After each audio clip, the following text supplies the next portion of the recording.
Napredek je potovanje od prvotnega prebliska pa do novih priložnosti za rast in trajnost. Poletje sem že od nekdaj preživela na morju, čisto ob morju ali na morju in tudi v naših solinah. Ta nekako ljubezen se je rodila takrat in v naši družini, kjer smo sami biologi, smo se to ljubezen podali oziroma se en od drugega nalezli in razvila se je ideja, da bi naredili morsko oazo. Morska oaza bo delovala podobno, kot delujejo podvodni grebeni v naravi. Te so ponavadi povezani z veliko pestrostjo živali in rastlin.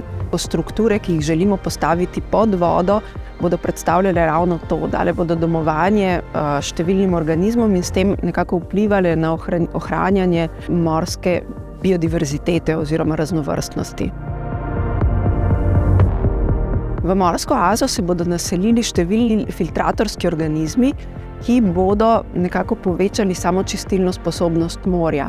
To pomeni, čeprav je to v enem takem majhnem okviru, bo že nek vpliv, ki ga bomo lahko pregledovali.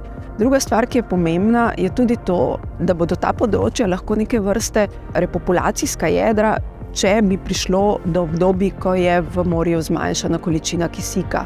Pomembno pa je tudi način, kako lahko študiramo, ali bi lahko na takih strukturah tudi pridelovali nekje v bodočnosti na bolj trajnostni način hrano.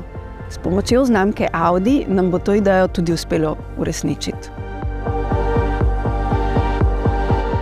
Idejo o morski oazi je začel razvijati že pred dobrimi 30 leti moj oče. On si je zamislil, kako bi naredil res eno krasno stvar pod vodo, pa mu žal takrat ta stvar ni uspela. Zdaj imamo priložnost, da naredimo korak naprej in z zavodom UC oziroma YORSI, kar pomeni tudi Tvoje morje, lahko skupaj postavimo neke vrste pilotski projekt, v katerem bomo lahko opazovali, kako dejansko take strukture lahko vplivajo na morje in kaj lahko pomenijo za nas tudi v smislu pridelave hrane. Zgodbo o morski oazi spremlja vedno iskanje novih in boljših poti, ki nas nekako vodi v trajnostni razvoj za danes in za jutri. To je zame napredek.